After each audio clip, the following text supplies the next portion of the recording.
Bonjour et bienvenue dans cette nouvelle vidéo. On se retrouve aujourd'hui pour parler de sucre et je vais vous donner quelques idées d'encas non sucrés. Avant de démarrer cette vidéo, pensez à télécharger vos fiches récap juste en dessous de cette vidéo. Il vous suffit de cliquer sur le premier lien et je vous envoie les 10 astuces qui vous permettent de faire baisser l'index glycémique d'un plat, qu'il soit salé ou sucré. Ce sont mes 10 meilleures astuces pour vous régaler au quotidien avec un index glycémique plus bas. Donc dans cette vidéo, je me suis dit que j'allais vous donner quelques petites idées d'encas non sucrés parce que c'est vrai, quand on a une petite faim, on a tendance à manger des choses assez sucrées, que ce soit le matin ou l'après-midi ou même le soir, avant d'aller se coucher. Et du coup, je me suis mise en quête de petits encas, de petits snacks, de petits trucs à grignoter qui ne contiendraient pas de sucre, ou en tout cas qui en contiendraient relativement peu, on va dire à un niveau acceptable, et surtout des bons sucres. Et je voulais vous partager ça aujourd'hui dans cette vidéo. Donc ce genre d'encas s'adresse particulièrement aux gens qui sont un petit peu gourmands comme moi, mais qui veulent vraiment réduire leur consommation de sucre au quotidien. Et donc c'est pour vous montrer qu'on peut aussi se régaler avec des très bonnes choses sans avoir pour autant beaucoup de sucre et sans avoir à consommer du sucre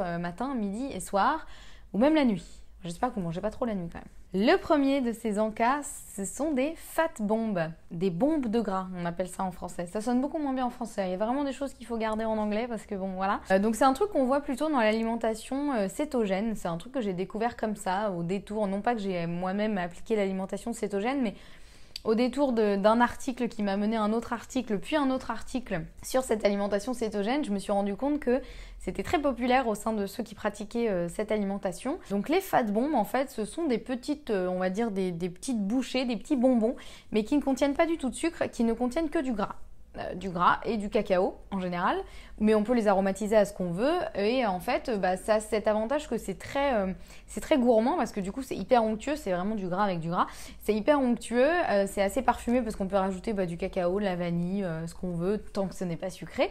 Et surtout ça cale parce que c'est vraiment un petit, alors c'est des petites portions en général parce qu'il ne faut pas non plus s'enfiler une grosse part comme ça, vous ne pourrez pas la manger de toute façon, mais ça permet de saturer, je trouve, un petit peu tous les récepteurs du goût, et ça cale quand même assez longtemps parce que voilà, c'est quand même assez riche, on va dire.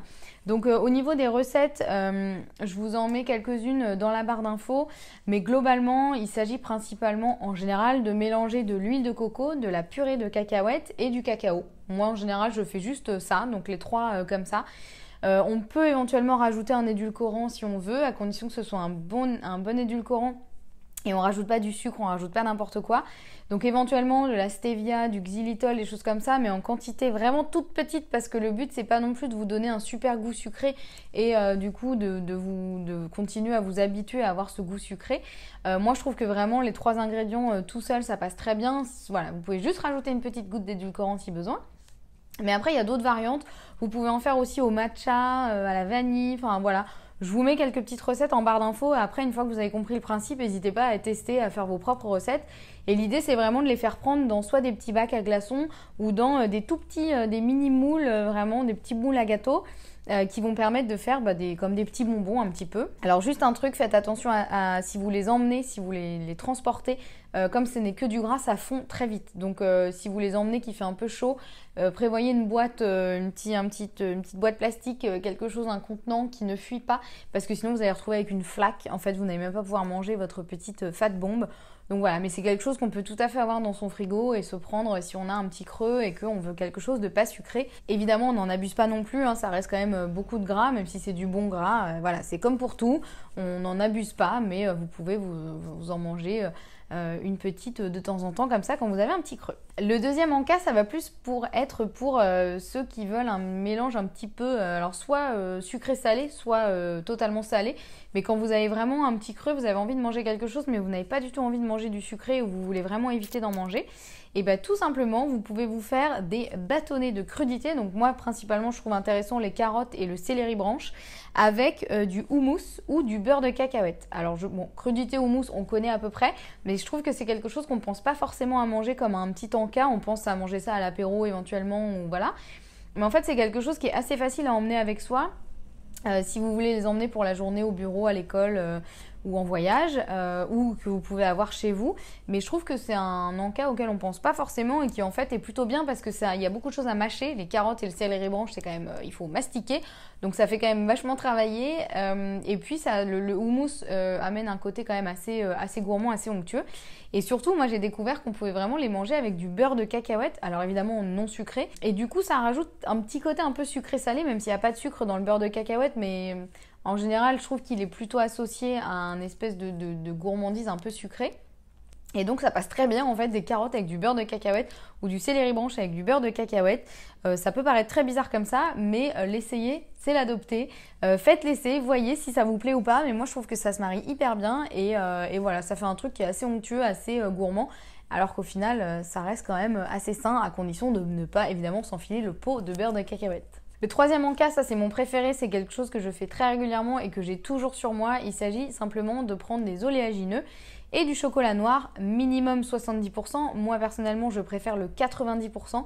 C'est vraiment mon préféré, mais voilà, vous pouvez ajuster en fonction de vos préférences, mais minimum 70%, parce que dites-vous que tout ce qui n'est pas du cacao, bah, ça va être généralement du sucre. Donc voilà, essayez de prendre le plus chocolaté possible. Et donc des oléagineux, donc des amandes, des noix du Brésil, ça peut être des pistaches, des noisettes, voilà, des noix de pécan. Tous les oléagineux qui vous plaisent. Donc moi j'ai toujours sur moi une petite boîte avec des petites graines, donc des petits oléagineux et quelques carrés de chocolat noir. Et si vous me connaissez dans la vraie vie, vous savez que régulièrement vous pouvez me voir en train de grignoter mon petit chocolat noir et mes petites graines. On m'appelle l'écureuil, oui bah voilà, écoutez c'est comme ça. Voilà, ça je trouve c'est un truc, c'est hyper facile à transporter. Ça ne se périme pas, ça ne fond pas, sauf le chocolat s'il fait très chaud évidemment, hein, faites attention. Mais en tout cas les oléagineux c'est vraiment quelque chose de facile à emmener avec soi et qui permet vraiment d'apporter du bon gras, d'apporter des protéines. C'est croquant, ça a un côté voilà, un peu gourmand, un peu sympa. Et à condition de les choisir non grillés, non salés. Alors grillés éventuellement si vraiment vous avez besoin d'une petite touche de gourmandise.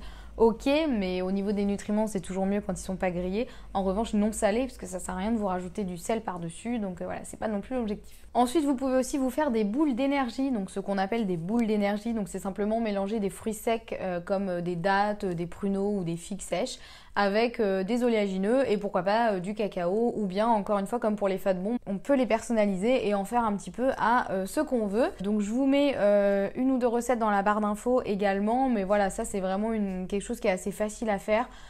Du coup, il y a quand même du sucre parce qu'il y a des fruits secs, mais c'est du bon sucre et les fruits secs ont quand même plein de minéraux, plein de nutriments. Donc c'est toujours mieux de consommer ça plutôt que de s'enfiler un pain au chocolat par exemple, ou une chocolatine si vous vivez dans le sud. Et voilà, ça c'est un côté assez gourmand, c'est hyper facile à transporter aussi, c'est un côté un peu ludique pour les enfants en général, ils aiment bien.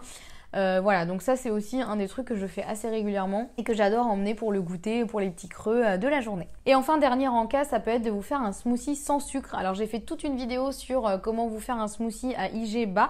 Je vous remets le lien dans la description de cette vidéo. Je vous invite à aller voir ça, mais globalement c'est un smoothie que vous pouvez faire sans aucun fruit. Donc c'est possible, hein, même si on se dit les smoothies ce ne sont que des fruits, et ben non justement. L'idée, ça va être de se faire un smoothie qui ne sera pas à base de fruits, mais qui sera néanmoins très gourmand, à base de plein de choses, donc plein de bons gras, beaucoup de fibres, avec des épinards par exemple, du chou kale ou de la courgette, des choses comme ça. Et voilà, je vous remets le lien de la vidéo dans la description, je vous laisse aller voir plus de détails sur ça, mais ça peut être aussi une bonne idée dans le cas de vous faire un smoothie, donc un côté un peu gourmand, réconfortant, mais allégé bas, donc quasiment sans sucre et qui va pas du coup perturber votre glycémie. Voilà, j'espère que ces petites idées d'encas vous auront plu et vous auront donné envie de gourmandise saine, on va dire, de gourmandise sans sucre. N'hésitez pas à me dire dans les commentaires si vous avez des questions sur le sucre, sur les encas comme ça un petit peu non sucrés. N'hésitez pas à me laisser un petit pouce si vous avez aimé cette vidéo et à vous abonner à la chaîne pour ne pas louper les prochaines vidéos. Je vous retrouve très vite avec de nouvelles astuces. En attendant, prenez soin de vous et je vous dis à très bientôt. Ciao!